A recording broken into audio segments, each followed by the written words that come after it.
이스라엘 민족이 애굽을 나오자마자 하나님은 구름 기둥과 불 기둥으로 그들의 길을 인도해 주십니다. 어느 누구 길을 아는 사람도 없고 다녀본 사람도 없기에 하나님은 그 첫 발걸음부터 그들을 구름 기둥과 불 기둥으로 인도해 주셨습니다. 광야로 향하다가 갑자기 그런데 하나님이 길을 돌이키십니다. 그리고 바다로 향하게 하십니다. 그들이 구름 기둥을 따라갔더니 앞에 바다가 놓였고 하나님은 바다에 장막을 치게 하셨습니다. 그때까지도 그들은 그게 무슨 의미인지 알지 못했을 것입니다. 그들은 그냥 구름을 따라왔고 뒷사람은 앞사람을 따라갔기 때문에 아무런 의미도 없이 아마 거기 있다라고 생각했을 것입니다. 그런데 이제 애굽 사람들이 그 사실을 알게 됩니다. 먼저 성경은 이렇게 적고 있습니다. 그들이 10번째 재앙으로 인하여 마음에 슬퍼하며 정신을 놓았죠. 그러다 현실을 깨닫게 됩니다. 현실을 깨달았더니 이게 보통 일이 아닌 겁니다. 그들이 이렇게 얘기를 합니다. 우리가 어찌 이같이 하여 이스라엘을 우리를 섬김에서 놓아 보내었는고. 든 자리는 몰라도 난 자리는 안다. 이게 수백만이 빠지고 났더니 생각보다 심각한 현실이 그들 앞에 놓여졌을 것입니다. 모든 허드렛 일을 하던 일꾼들 수십만의 실제적인 인력들이 순식간에 사라져 버렸으니까 큰 문제가 아닐 수 없었을 것입니다. 그때서야 그들이 현실을 깨닫고 다시금 마음을 돌이킵니다. 그리고 이스라엘 사람들을 다시 잡아오려고 합니다. 선발된 600대의 병거와 애굽의 모든 병거를 다 동원해서 이스라엘을 쫓아가게 됩니다. 바닷가에 장막을 친 이스라엘 민족을 따라잡는 데는 오랜 시간이 걸리지 않았을 것입니다. 그리고 이스라엘 사람들도 그걸 발견하게 됩니다. 큰 동요가 일어나게 됩니다. 이스라엘 민족은 두렵지 않을 수 없었습니다. 앞에는 바다가 가로막고 있고 뒤에는 애굽의 군사들이 득달처럼 달려오니까 정말 무서울 것입니다. 죽이고자 한 것은 아닐지라도 그냥 무섭고 공포스러울 것이었습니다. 불평하고 원망하기 시작합니다. 우리가 매장지가 없어서 여기서 우리를 죽게 하느냐고 아주 강하게 모세에게 항의하고 원망하게 됩니다. 그때 하나님께서 모세를 다시금 붙잡아 주십니다. 그리고 지팡이를 바다를 향하여 외치게 하시지요. 그러면서 모세가 이렇게 얘기합니다. 여호와께서 너희를 위하여 싸우시리니 너희는 가만히 있을지어다. 여호와께서 너희를 위해 싸우실지니 너희들은 가만히 있을지어다. 그리고 바다를 향하여 지팡이를 들었더니 우리가 잘 아는 그런 사건이 일어납니다. 갑자기 바람이 불고 바다가 갈라지면서 길이 나고요. 그 길이 마른 육지처럼 맨 땅처럼 그 길이 나게 되었다는 겁니다. 뭐 갯벌도 아니고 물에 젖은 땅도 아니고요. 가야 될 길처럼 그들 앞에 놓여 있게 됐다는 것입니다. 그리고 나서 구름 기둥을 뒤로 옮기십니다. 그들을 따라왔던 애굽 군대의 길을 막으시고 그 안에서 애굽 군대가 혼란스럽게 시간을 벌어주십니다. 그때가 밤이었던 것 같습니다. 어둠과 함께 이 구름은 애굽의 병거들이 잘 전진하지 못하도록 막았을 것입니다. 그러나 이스라엘이 있는 그곳에선 빛이 있었다라는 겁니다. 이스라엘은 그 어둠 가운데 빛을 보며 그 바다의 길을 걸어가게 됩니다. 어느 정도 이스라엘 민족이 다 걸어가게 되자 애굽 사람들에게도 그 길이 보입니다. 그리고 그 길을 따라 들어갑니다. 바다의 한 가운데쯤 병거의 바퀴가 빠지기 시작합니다.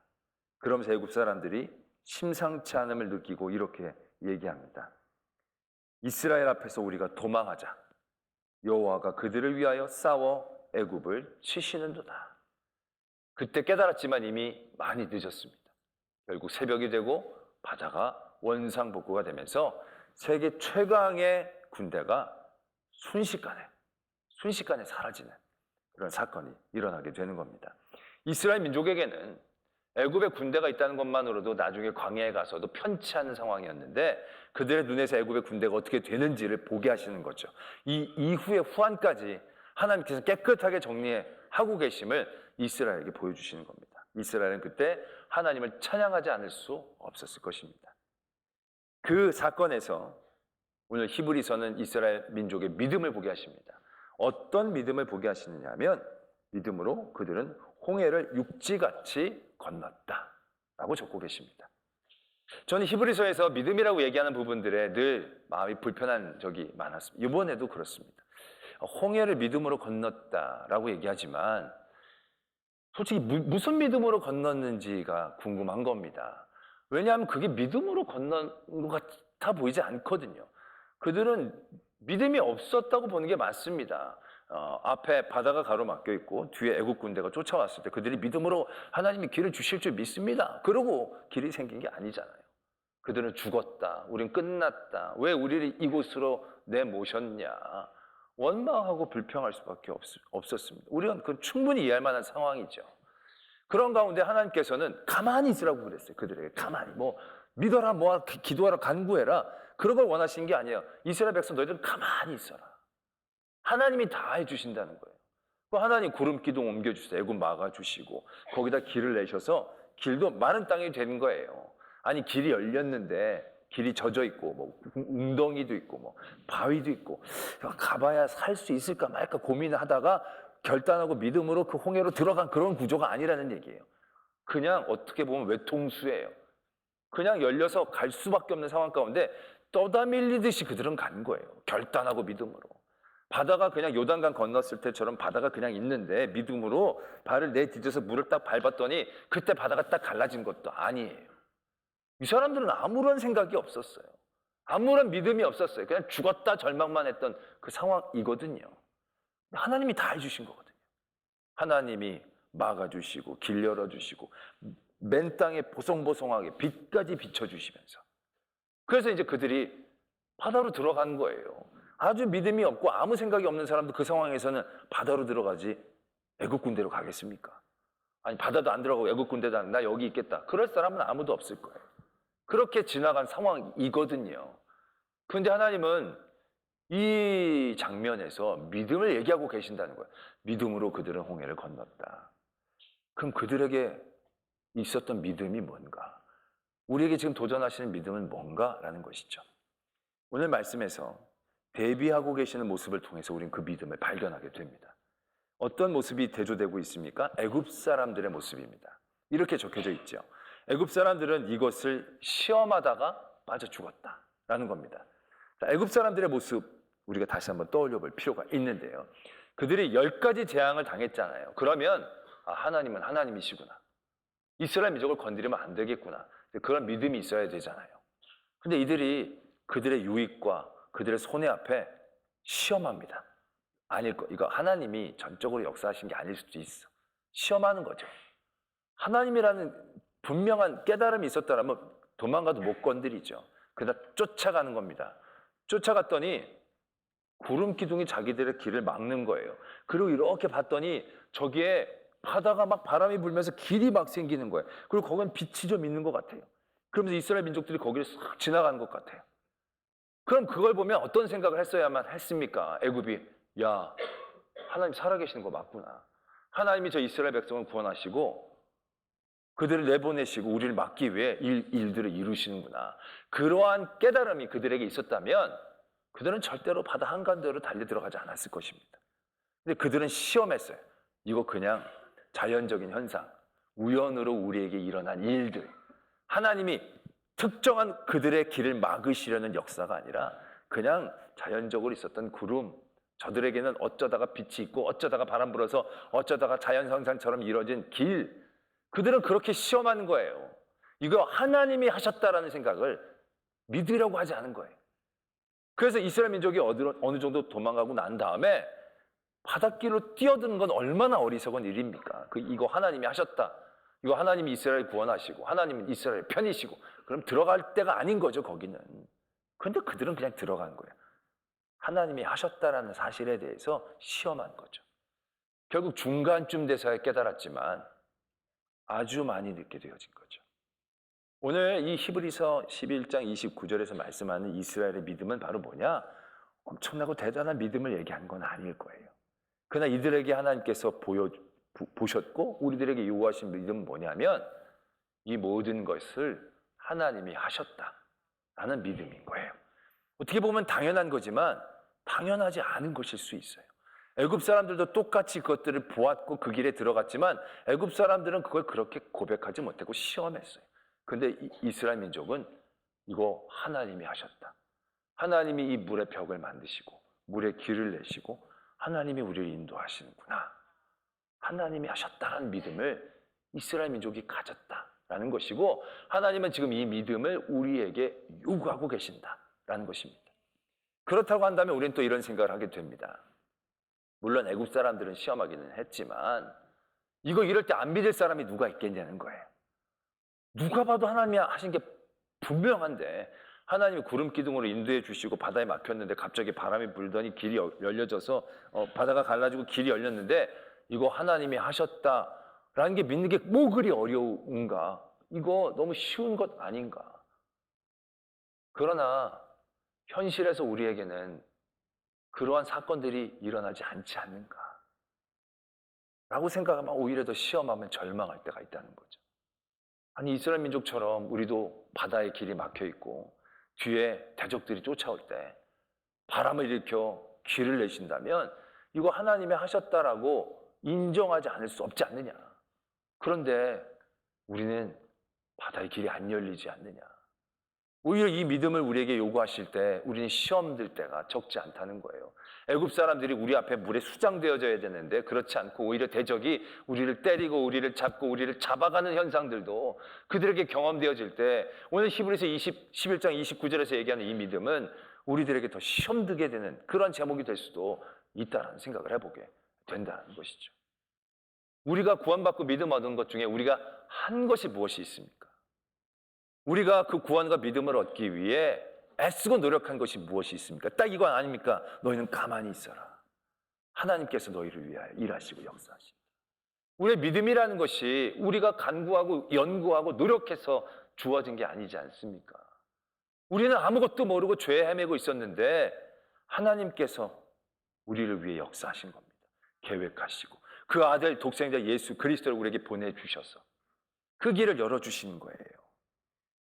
때문에 우리는 우리의 믿음의 자리에서 분명하게 이 믿음을 고백할 수 있어야 한다는 겁니다. 뭐냐? 하나님이 하셨다. 하나님이 주셨다. 우리는 이러한 고백이, 이러한 믿음의 깨달음이 있어야 한다는 것입니다. 이게 뭐 당연하지 않겠냐라고 얘기할 수 있겠지만, 여러분들 가운데 믿음의 여러 가지의 어떤 길들이, 믿음을 얻었던 여러 가지의 방법들이 있었을 것입니다. 그런 방법들 가운데 여러분들의 믿음이 하나님께로부터 온 것이라고 인정하지 못하는 경우들이 적지 않다는 거예요. 지금 이 순간에도 끌려오신 분들 계실 거예요. 난 믿음 없어. 난 예배 근데 오늘 하도 감언 이설에 속아가지고 오늘 내가 왔어. 그럼 여러분들이 여기에 왜 왔습니까? 친구의 손에 왔던지 가족의 손에 이끌려 왔던지, 그런 여러분들의 예배 자리는 딱 그만큼의 가치로 여러분들에게 생각되어질 거예요. 그냥 한 번 있다가 가면 되지. 내가 목숨을 걸 만한 일이 절대로 되어지지 않게 되어진다는 겁니다. 근데 여러분들이 아무리 아무 생각 없이 이 자리에 왔다 할지라도 그 모든 일들은요, 하나님이 하시지 않으면 가능하지 않은 일임을 깨달아야 한다는 거예요. 이스라엘 민족이 홍해를 지나갈 때 모든 사람이 자기 두 발로 다 걸어간 건 아닐 거예요. 모든 사람들이 두 눈을 시퍼렇게 뜨고 한 건 아닐 거예요. 어린아이들은 새벽이니까 비몽사몽간에 자면서 여기가 어디야? 물 보이고 그러고 지나가는 거예요. 그럼 그 아이가 홍해를 지나서 구원을 받은 게 부모 때문입니까? 부모의 덕입니까? 내가 다리가 불편해서 혼자 못 갔어요. 그 친구가 나를 부축해가지고 쩔뚝쩔뚝거리면서 그 홍해를 지나갔어요. 그러면 내가 홍해를 지나가 구원받은 게 이 친구가 구원해 준 겁니까? 아니거든요. 친구의 도움을 받든 부모의 품에 안기든 가기 싫었지만 억지로 끌려갔던, 나를 끌고 간 사람에 의해서 주어진 믿음이 아니라는 거예요. 나를 업고 간 사람에 의해 주어진 은혜가 아니라는 거예요. 모든 것은 하나님이 하신 것입니다. 우리는 그런데 우리의 믿음의 자리에서 우리가 갖고 있는 믿음이 작다, 크다, 약하다, 강하다, 여러 가지 세상적인 가치로 자리매기라고 할 때가 적지 않습니다. 우리가 그러면서 늘 부러워하죠. 저도 사도 바울 이 회심할 때 되게 부러운 게, 사도 바울은 아무 생각이 없었잖아요, 자기가. 근데 오히려 예수님 믿는 사람을 잡으러 다녔던 사도 바울이에요. 진짜 예수님과 반대 방향으로 가고 있었는데 예수님이 그 길을 직접적으로 막으시잖아요. 직접적으로 만드시고 그를 막 흔드십니다. 그리고 깨우십니다. 그리고 믿으라고 다그치십니다. 이런 자리에서 안 믿을 수가 없지 않겠습니까? 그렇게 바울이 믿음을 얻은 거예요. 그런 믿음을 얻게 된 과정이 얼마나 놀랍습니까? 야, 이건 진짜 믿음이다. 그런데 우리들 대부분의 믿음이 가랑비에 젖듯이 그런 큰 것 없이 그냥 어려서부터 그냥 부모님 따라왔다가 그냥 친구 따라왔다가 그냥 이렇게 되어지는 믿음이다 보니까 왠지 이 믿음은 바울의 믿음보다 시작 단계에서부터 왠지 열등감을 느끼게 되어지는 경우들이 적지 않은 거죠. 이게 별로 가치가 없어 보이게 되어지는 경우들이 생기게 된다는 겁니다. 내 믿음이 아니라 다른 어떤 믿음에 의해서 강요되어져서 오기 때문에 내 믿음은 굉장히 말하자면 하찮은 것처럼 여겨지게 되어지는 경우들이 적지 않다는 겁니다. 그때 하나님은 분명하게 깨닫기를 원하고 계신다는 거죠. 그 모든 것이 너에겐 하찮게 다가왔을지라도 하찮게 시작한 게 아니라는 거예요. 믿음은 어디로부터 오는 겁니까? 어떻게 믿음이 생기게 되는 겁니까? 믿으신 모든 분들이 여러분들 스스로에게 질문해 보십시오. 내가 어떻게 믿게 됐지? 내가 뭘 잘했기에 믿게 됐지? 내가 어떤 자꾸 조건을 갖고 있기에 내가 이게 믿게 된 거지? 한번 생각해 보십시오. 끝을 따라가면 끝이 없습니다. 어디서부터 어떻게 됐는지 알 수가 없어요. 왜 그렇습니까? 믿음은 땅에서부터 시작하는 게 절대 아니거든요. 믿음은 하늘에서부터 내려지는 겁니다. 믿음은 들음에서, 들음은 말씀에서, 말씀은 주님께로부터. 에베소서 2장 5절에도 이렇게 적고 계십니다. 허물로 죽은 우리를 그리스도와 함께 살리셨고 너희는 은혜로 구원을 받은 것이라. 우리의 선이, 우리의 지식이, 우리의 발견이, 선택이 우리를 믿게 하고 우리를 구원하게 하신 게 아니라 믿음은 전적인 하나님의 역사이다라는 것입니다. 초대교회 성도들에게 하나님은 이 믿음을 요구하시는 거예요. 초대교회 성도들이라고 다 믿음이 좋았겠어요? 그렇지 않았을 거예요. 그들 가운데에서는 진짜 친구 따라오고 교회 분위기 좋고 따뜻해서 온 그런 분들도 있었을 거예요. 근데 그들에게도 하나님은 분명한 메시지를 전하고 싶으셨던 거예요. 너희들이 어떤 방법으로 교회를 왔든 그 모든 것은 하나님이 하셨다 라는 것을 알아야 한다는 겁니다. 이건 내가 온 건데, 이건 친구 따라 온 건데 그래 버리면 그 모든 가치들이 떨어질 수밖에 없어요. 세상의 가치로 전락할 수밖에 없어요. 그러한 깨달음, 그러한 시험, 오늘 애굽 사람들이 하나님이 하셨나 아니었나 그런 시험 가운데로 가다 보면요 금방 타협하고 위협 가운데 우리는 무릎 꿇을 수밖에 없어요. 왜? 그런 손해와 공격과 고통 가운데 지켜야 될 만한 가치가 아니잖아요. 내가 생각해서, 내가 선택해서 친구가 끌고 와서 앉은 자리라고 한다면 금방 포기할 수 있는 자리가 되어버릴 것이라는 거예요. 그런 모든 믿음의 시험대 앞에서 하나님은 이 믿음을 우리에게 요구하고 계신다는 거예요. 하나님이 하신 거야. 네가 부모의 품에 안겨서 제대로 정신도 못 차리는 가운데 지나갔을지라도 부모님이 한 게 아니야. 하나님이 그 모든 것들을 이루시고 준비하시고 행하셨던 거야. 그러한 깨달음의 믿음이 있게 되어질 때 내 자신에 대한 믿음의 가치가 바뀌게 되어진다는 거죠. 저도 전에도 말씀을 드렸지만 제가 신대원 처음 들어갔는데 다들 어떻게 신대원에 왔는지 얘기를 한 명씩 돌아가면서 하기로 시작한 겁니다. 진짜 얘기를 하는데 진짜 다 사도 바울인 거예요. 너무 간증거리가 쏟아지고 막 정말 이 초자연적인 현상들이 막 쏟아지는 거예요. 막 그런 얘기들을 듣다 보니까 제가 우울증에 걸리기 시작한 거예요. 왜냐하면 저는 별로 그런 게 없거든요. 저가 별로 그런 게 없는 거예요.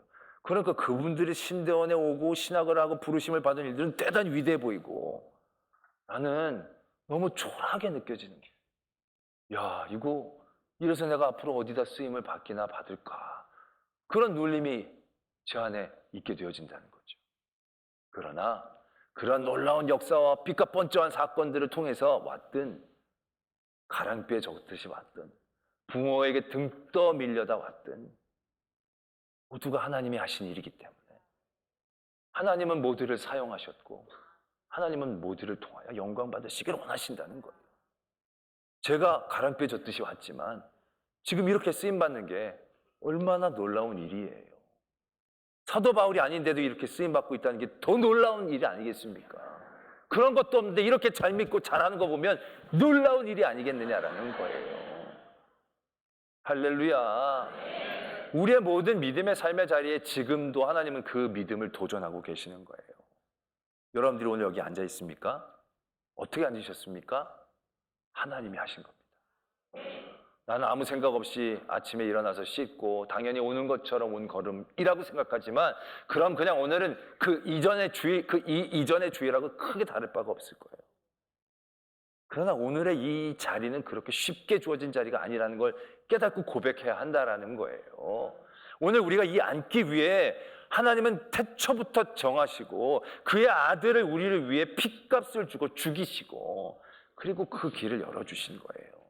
우리가 잡기에는 조그맣게 잡히지만 빙산의 일각처럼 그 일들을 이루신 하나님의 하심은 너무너무 깊고 넓다라는 사실에 대해서 우리가 깨닫고 고백할 수 있어야 한다라는 거예요. 우리는 그냥 온 거지만 우리는 믿음으로 이 홍해를 건너야 되는 거예요. 애굽 사람처럼 시험하면 안 돼요. 이게 하나님이 보내셨나 안 보내셨나, 아빠가 끌고 와서 왔나, 가족들이 와서 왔나, 그렇게 생각하시면 애굽 사람들은 이것을 시험하다가 빠져 죽는 거예요. 난 이런 식으로 꼭 말씀을 전하고 싶어 하지는 않습니다. 그러나 적혀 있으니까 말씀을 드리는 거예요. 믿음으로 홍해를 건너야 합니다. 그 믿음으로 하나님이 바람을 보내셨구나. 하나님이 나를 바닷가로 내모셨구나. 하나님이 이 땅을 열어주셨구나. 하나님이 나로 걷게 하셨구나. 하나님이 하셨구나. 하나님이 하셨구나. 그러나 하나님의 하심에 대한 인정이 되면 그때부터 내가 누리고 있는 모든 것의 가치가 바뀌죠. 내가 선택하고 내가 연구하고 내가 발견한 거라면 세상의 어떤 그 가치와 늘 선택의 자리에서 고민할 수밖에 없을 거예요. 이게 더 유리한지, 이게 더 좋은지, 이게 더 맞는지. 그러나 이게 하나님이 하셔서 하나님이 내게 주신 일이라는 깨달음이 있게 되어지면 그 일에 대한 급이 달라지게 되어지는 거죠. 아무리 내가 작은 걸 갖고 있다 할지라도 세상의 것과 타협할 것이 아니다라는 사실을 깨닫게 되는 겁니다. 세상의 위협, 세상의 공격들은 한 번 맞으면 돼요. 한 번 뺏기면 돼요. 그리고 또 다시 하나님이 주시면 돼요. 그 하나님의 것을 내려놓으면 영원히 잃는 거죠. 정말 하나님의 천천만만의 그 은혜를 눈앞에 한 번의 고통, 한 번의 유익 때문에 내려놓는다는 것이 얼마나 어리석은 일인지를 깨닫게 되어진다는 것이죠. 초대교회 성도들 그들의 작은 믿음이 시작했지만 이거 하나님이 주셨다라는 믿음을 갖게 되어지면 그 믿음을 내어놓으려 하는 세상의 공격과 유혹에서 보다 더 담대해질 수 있었다는 거죠. 아니, 이거 하나님이 주신 건데. 그리고 그 믿음을 우리의 모든 삶의 자리에서 깨닫기를 소망하신 거죠. 내가 만나는 모든 사람, 내가 찾아가서 만난 사람 아닌 거죠. 하나님이 오늘 만나게 해준 사람. 나의 가정, 내가 만나서 사랑해서 고백하고 결혼하고 내가 난 애가 아니고 하나님이 하신 일이죠. 그 하나님이 주신 가족이기 때문에 그 가족이 더 가치 있고 더 위대한 거예요.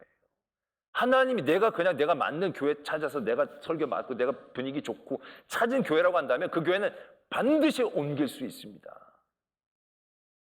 그렇게 옮긴 분들은요, 그 다음에도 계속 교회를 옮길 수밖에 없어요. 왜? 계속 선택을 해야 되니까. 선택의 자리에 되니까. 근데 이게 하나님이 내게 주신 교회라고 생각하면 그 교회는 옮기지 않습니다. 어떠한 일이 싸움박질이 나고 피 터지게 싸워도 안 옮기는 분들이 있어요. 그런 분들은 이게 하나님이 내게 주신 교회니까. 목사도 하나님이 보내주신 목사라고 생각하셔야 돼요. 마음에 안 맞는다고 바꾸거나 뭐 이래서는 많은 사람 찾을 수가 없어요. 설교도 하나님 내 귀에 듣고 싶은 설교만 듣지 말고 오늘 선포되어지는 말씀이 하나님이 내게 주신 말씀이라고 들으려고 해요. 그래야 그 자리에서 깨달음이 있게 되어진다는 것입니다. 그리고 그러한 믿음이 영원한 승리와 감사의 자리에 우리를 서게 해주신다는 것입니다. 오늘 세상의 많은 방법들, 길들, 기술들, 그 모든 것들 가운데 우리는 이 믿음을 상실해 갑니다. 세상이 한 것 같은, 세상이 이 길을 만든 것 같은, 내가 결정한 것 같은 그러한 미혹됨의 시험 들지 마시고 하나님이 하셨다라는 믿음의 고백으로 홍해를 건너갈 수 있는 저와 여러분들이 되어지기를 도전합니다.